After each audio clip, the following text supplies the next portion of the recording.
Welcome to the Old Time Radio Westerns. I'm your host, Andrew Rhynes, and let's get into this episode. This episode is going to be The Lone Ranger. Original air date is September 25th, 1944, and the title is Speed of a Gunman.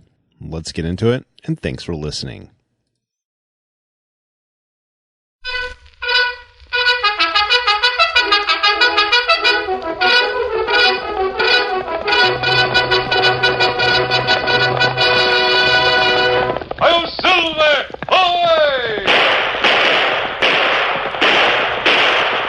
Horse with the speed of light, a cloud of dust, and a hearty "Hi-Yo Silver!" The Lone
With his faithful Indian companion Tonto, the masked rider of the plains led the fight for law and order in the early western United States. The stories of his strength and courage, his daring and resourcefulness have come down to us through the generations. And nowhere in the pages of history can one find a greater champion of justice. Return with us now to those thrilling days of yesteryear. From out of the past and the thundering hoofbeats of the great horse Silver, the Lone Ranger rides again. Come on, Silver! Hurry, big fellow! I'm Silver! Ahoy!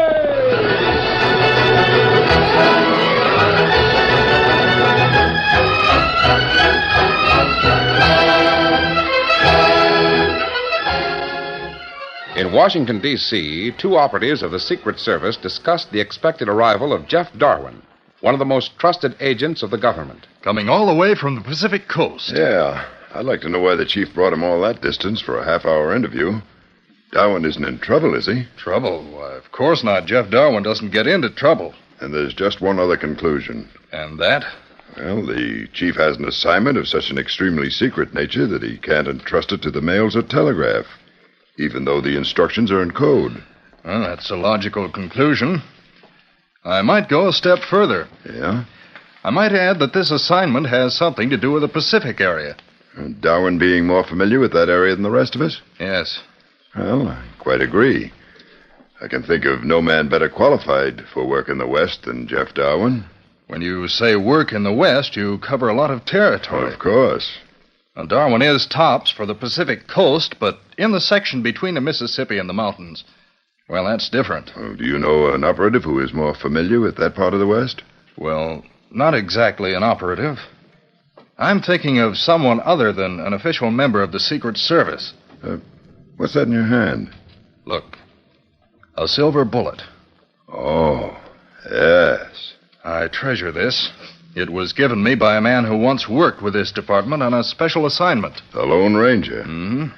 I wish I'd had the opportunity to meet him. Oh, I wish you had. I saw that masked man in action. What masked man? What? Jeff! Darwin.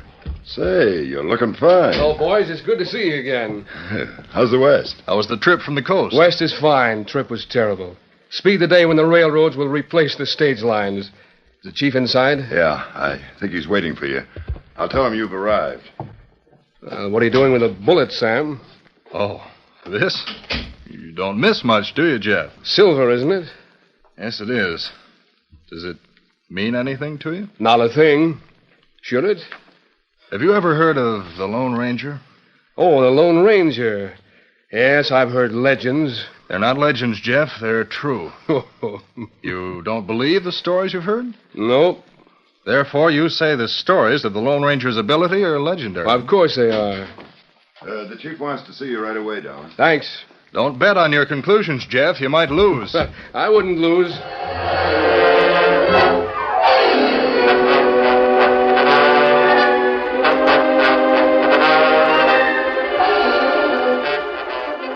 There was another man who knew of the meeting between Jeff Darwin and the chief of the Secret Service. This man was Aaron York, who lived near the Rio Grande because it was convenient for his gun-running activities. Then, too, it was reassuring to know that the border was handy in case, through some incredible circumstance, his freeboot plans became known to the law. York was an opportunist, ready to turn his energies into anything profitable. Certain connections, well-paid ones in the East, gave him ample material with which to work, information that was known to few. York sat in his office, his bulk filling the massive desk chair. Through heavy-lidded eyes, he studied the man who squirmed uneasily before him. Finally, he spoke. I sent for you, Nizer. I came as fast as I could, Mr. York. You're about to become one of a very exclusive group. What? What do you mean? I'm going to tell you something that's known to less than a dozen people in this country. Yeah? That is, I think I am. I wonder how far I can trust you and Beaudry. How far? Why, all the way, Mr. York. Me and Beaudry have always followed out your orders. We never balked at anything. I know. Sit down, Nizer. Thanks. You know, this country is becoming greater all the time. I mean the United States. Oh. And the federal government feels that sooner or later one of the foreign nations will have designs on us. Us? The United States. Because of that, the government has prepared extensive plans for the defense of the coasts. I don't see what you're getting at, Mr. York. Well, you will in a minute. The plans for the defense of the Pacific coast have been completed, but certain details have to be checked. Yeah? Now, there's a member of the Secret Service named Jeff Darwin on his way to the Pacific coast to check the defense plans. Darwin, huh? Mm-hmm. He carries with him a copy of the plans. Oh, I begin to savvy. And I know the route over which he'll travel. But, Mr. York, where's the payoff? There'll be no payoff for some time. Might be months or years. But someday a foreign nation will be glad to pay a fabulous price for the information Darwin carries. Why, think of what it'd mean to an attacking army to have advanced knowledge of every move our troops would make. Knowledge of every concealed fort and gun. But if we gotta wait years, Mr. York... I'll pay you and Beaudry in cash for what you do if you prefer it that way. I do. And I think Beaudry will say the same. Very well. Now, here's what I want. I want Jeff Darwin captured and brought here. Where can we find him? He left the stage line at Parker's Bend. He's traveling from there on horseback. And he's traveling alone. I know his schedule, and I'll tell you and Beaudry exactly where he'll be camped tomorrow night. This ought to be an easy job. Yes, it should be. Tomorrow night, Darwin will be making his camp on the east bank of Moccasin River. Now, you and Beaudry will ride up as if you're simply a couple of pilgrims.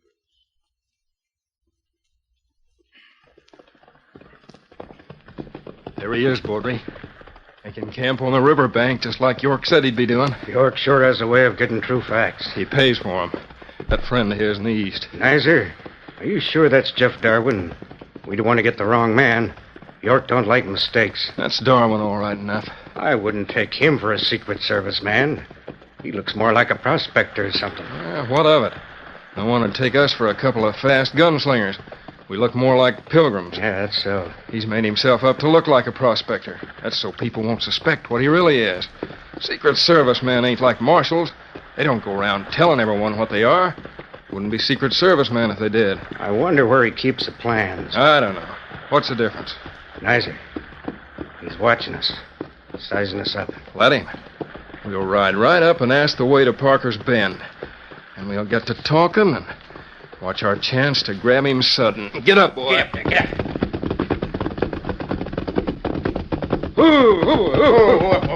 Easy there. Hi there, stranger.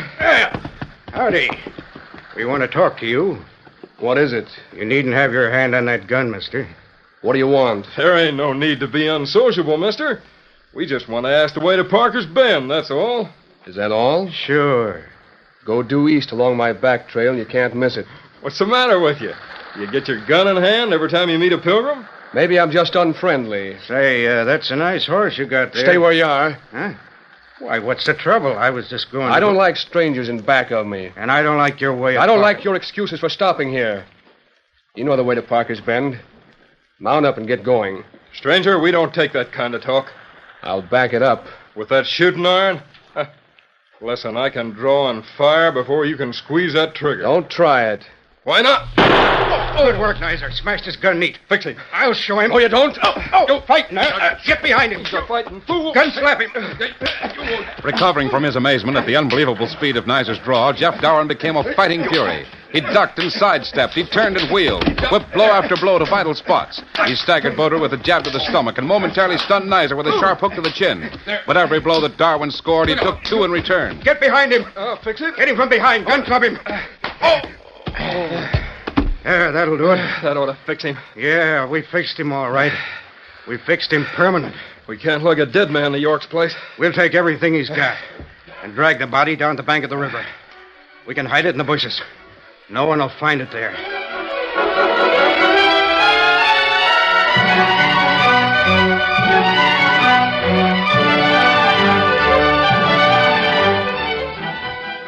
But, Mr. York, there wasn't anything else we could do. Beaudry, when I give orders, I want them carried out. And I told you I wanted Darwin brought here. Yes, I know. Well, you didn't do it. You think I talk just so as I can exercise my tongue? I didn't want Darwin killed. At least not right now. Mr. York, I'll leave it to Nizer. We couldn't bring him in alive. Beaudry's right, Mr. York. It'd have taken a dozen men to capture him alive. I never seen such a fist fighter. We brought everything he had, Mr. York. There's his saddlebags, his pack, the stuff that was in his pockets, the grub he had, everything. We even brought his clothes in case he had something hidden in the lining. There's everything, Mr. York. Did you bury him? No, but we hid the body so it won't be found. You bungled this job. We done our best. We hid the back trail and everything. Mr. York, if Darwin had the plans with him, they've got to be there in that stuff. We brought everything he had. We'll see. We even brought some pictures he'd made with a pencil. Here. Sim? Seems to have been something of an artist. Here, Mr. York, let me show you something. I found this bundle of writing. These might be the plans you want. Let me see. In code. Sure, but you can decode them. Might be a key to the code among Darwin's effects. Leave these things here. All right. And that's all for now. Go back across the border, and if I want you, I'll send for you. We'll be in the usual place. Come on, Nizer.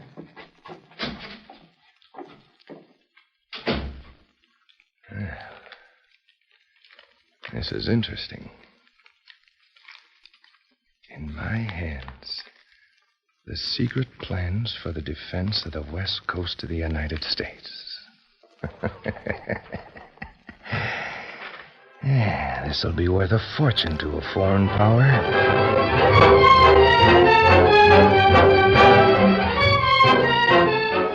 In Washington, D.C., the head of the Secret Service was at first annoyed. I told Darwin to send me a report each day. His itinerary was arranged to make it possible. Haven't heard from him since he left Parker's Bend 4 days ago. The chief was annoyed, then he was concerned. It's been a week. Check by electric telegraph with these men in the West. Bring me the replies just as soon as you can. The chief was annoyed, then concerned, then he became worried. 10 days. There's been no trace of Darwin beyond Parker's Bend, Chief. But his trail. No sign of it. His horse. No trace. Get men who know the West. Frontiersmen, scouts, men who can find a trail and follow it. But keep Darwin's business and identity a secret. 2 weeks. Not even the scouts can find a trail. Darwin must be dead or captured. And what about the plans?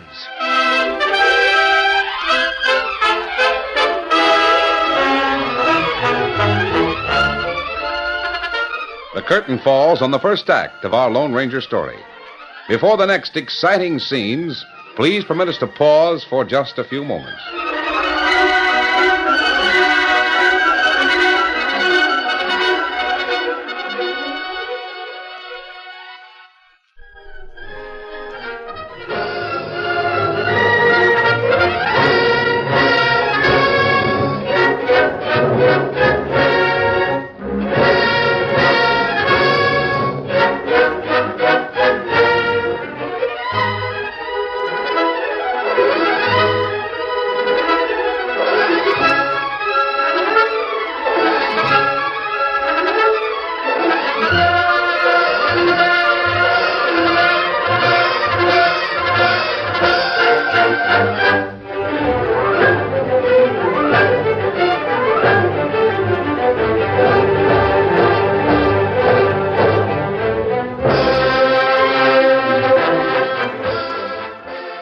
Now, to continue our story.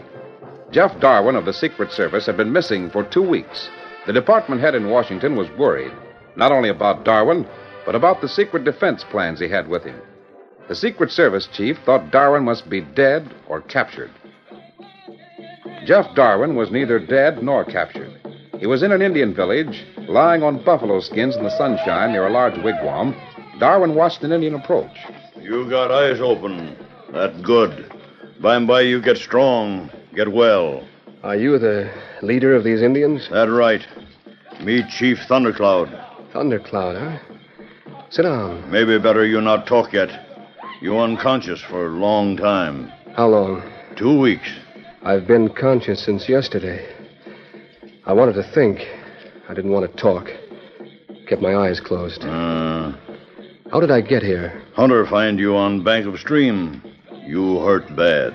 My clothes? Where did these clothes come from? You got no clothes when Indian find you. No clothes? How about my horse?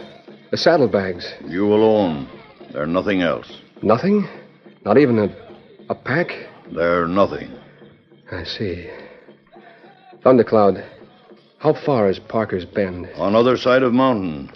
Did your hunters have far to bring me? Half day on horse. I see. Maybe you tell Thundercloud what happened. I had the drop on them. 2 of them.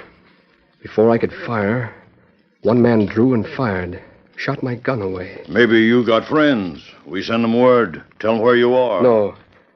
Oh, I fell down on them. Failed them. I can't go back until I find those 2 men. I won't go back until I find them.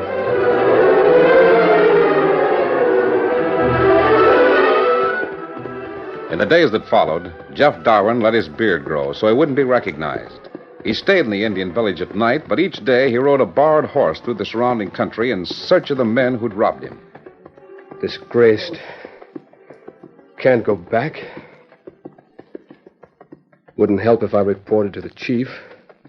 He'll know something happened to me. To the plans. I can't go back. Those 2 should never have gotten a jump on me.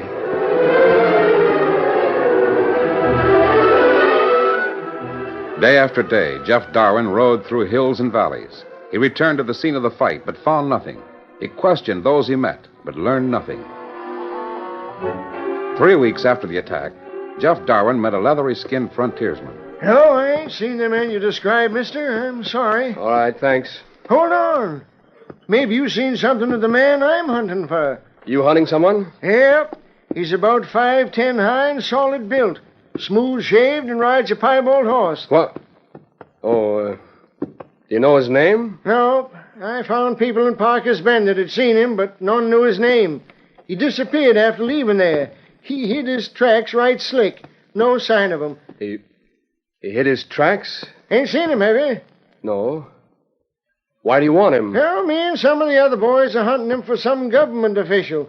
I guess the critter's wanted by the law. Oh, I see. Well, I got to get along now. Bye. Goodbye. Wanted by the law. They think I hid my tracks. Think I double-crossed them. Stole the plans. Well, that removes all doubt about what to do. I can't go back. Not unless I redeem myself. Not unless I find those thieves. Until then, Jeff Darwin is dead.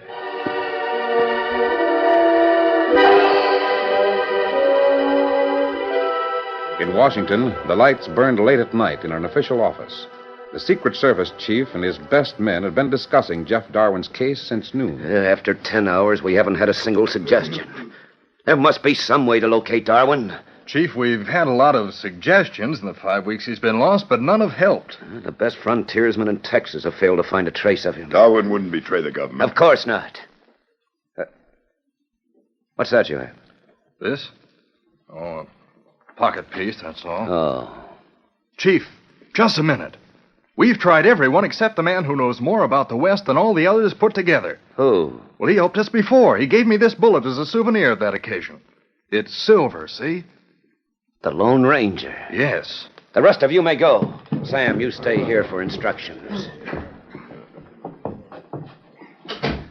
I'm going to send you west to give the Lone Ranger all details. I'll try to reach him before you get there to arrange the meeting. The fate of this nation may rest on his shoulders. Word flashed into the west by telegraph, and the federal man followed by the fastest means. He went to a designated spot at night and waited, hoping the Lone Ranger had received the message from Washington. He waited 1 hour, 2 hours. Then he heard the hoofbeats of an approaching horse, the thrilling cry of the masked man. Come on, Silver!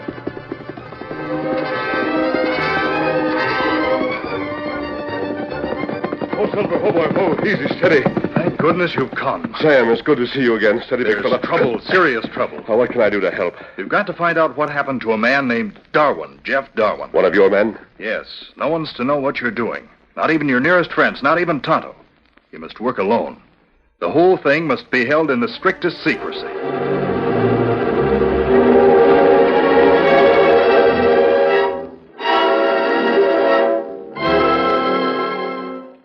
The following morning, Chief Thundercloud was surprised to find Jeff Darwin sitting in front of his wigwam. The old Indian walked over and sat beside him. You not ride today? No, not today, Thundercloud. I don't know as I'll ride tomorrow either, or the next day. What matter? It's no use. I can never redeem myself. Maybe Thundercloud help. No, you couldn't. See, I can't remember what happened. It's all confused. You say 2 men capture you. That not right? I don't know what happened. I imagined a lot of things. Maybe I just imagined how those men looked. I remember a name, Nizer. But no one around here ever heard the name. No... Oh. What's that? This bullet of silver me wear around neck on cord. A bullet of silver? Have you ever heard of the Lone Ranger? I've heard legends. They're not legends, Jeff. They're true. You ever hear of feller who used bullet of silver? Yes. Yes, I've heard of him. Him called Lone Ranger. But Thundercloud, how did you get that bullet? Did he give it to you? That right. Do you know him? Me know him. Well, tell me this. If I held a gun on him, had the drop on him, and his gun was in his holster, could he draw and shoot my gun away before I could fire? Him do that. He could? Then it can be done. That right. And I wasn't just imagining. My memory wasn't playing tricks. The man I want is named Nizer. You maybe ask Lone Ranger help find him, Nizer. How can I? How can I ask him? Where can he be found? Maybe him see signal. Maybe him come here. Thundercloud, what kind of a signal? Send for him. Send for that Lone Ranger. If the stories I've heard are true, if they're not legends, that man might be my salvation. My salvation? He might be much more than that. Me call men. Marako, yahe no se. Watule aung. Sejokin.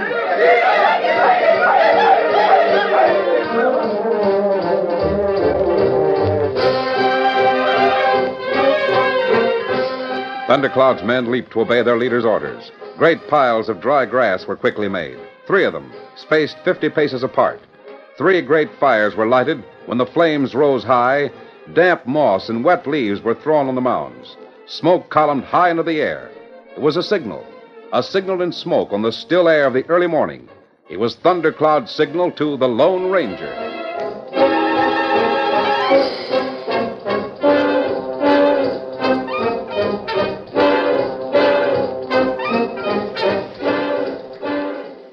Tonto and Dan Reed were in camp.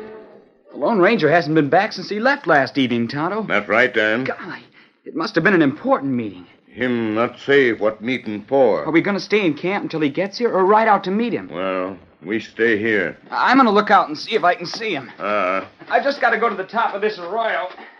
There, I can see a long way on the plain. You not go far, Dan. Breakfast ready plenty soon. Think I see him, Tonto? That's good. Seems to be a white horse. And you watch. Make sure. I will. Tonto, come here a minute. What matter? I want to show you something. Tonto, come. Look off to the west. He's on the top of that hill. Looks like columns of smoke. You wait now. Wait. Me see him. Is that a signal? Thundercloud village in that direction. Chief Thundercloud? That's right. Golly. Do you suppose that... Thundercloud signal for us. That's signal for Lone Ranger. Oh, here he comes. That's the Lone Ranger heading this way. Come on, Silver! Him point the smoke signal. Him see it, too. Yes. And he sees us standing here. Maybe we go Thundercloud Village right away. Should I saddle Scout and Victor? Wait. We see. Oh, Silver, easy. You saw the smoke signal. Yeah, steady, big fella. Thundercloud's village, isn't it, Tonto? That's right. Should I saddle up? Dan, Tonto, come over here while I tell you something. Something matter? Golly. I never saw you look as serious as that. Now, sit down here and listen carefully. Yes, sir. Thundercloud may need help, but I can't go to him. Tonto, you and Dan ride to Thundercloud and see what you can do. Where'll you be? I can't tell you, Dan. Oh. I may be gone for several days or weeks. Golly. If we meet, don't recognize me unless I speak to you first. If you don't hear from me, don't try to find me. If you receive a message from me, do exactly what that message says. No matter what else you may be doing, drop it and follow the instructions I send you. Now, is that clear? Yes, sure. We do it. Dan, Tonto, I'm sorry I can't tell you more. How soon are you going to leave here? Right now. Here, Silver. Well, whatever you're going to do, good luck to you. Thanks, Dan. Steady, big fella. I hope we'll be with you both again real soon. We go see Thundercloud now? Yes, right away. Adios. Adios. Come on, Silver.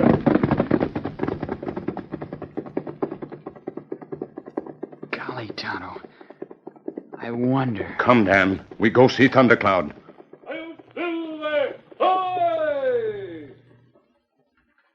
Well, the Lone Ranger has never had a tougher assignment, nor a more important one.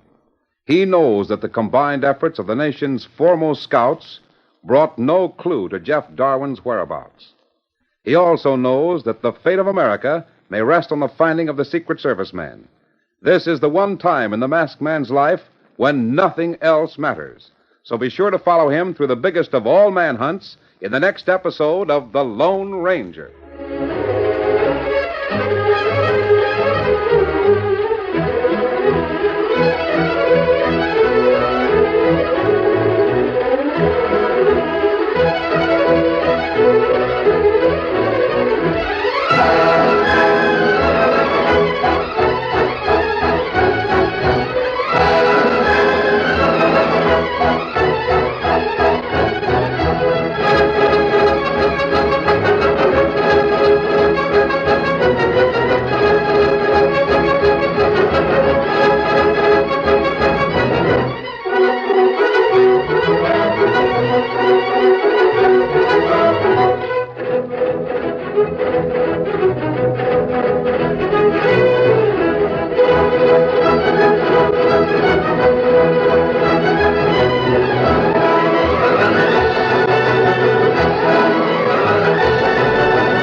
The story you have just heard is a copyrighted feature of the Lone Ranger Incorporated.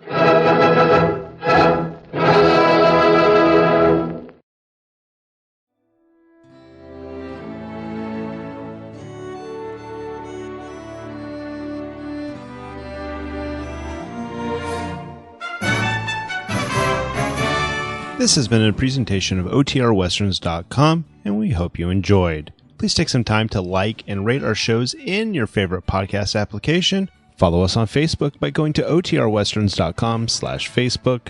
Join in the conversation by going to OTRWesterns.com/Discord. And don't forget to send us an email, podcast@OTRWesterns.com. This episode is copyright under the attribution, non-commercial, share alike copyright. For more information, go to OTRWesterns.com/copyright. Have a great day, and again, thanks for listening.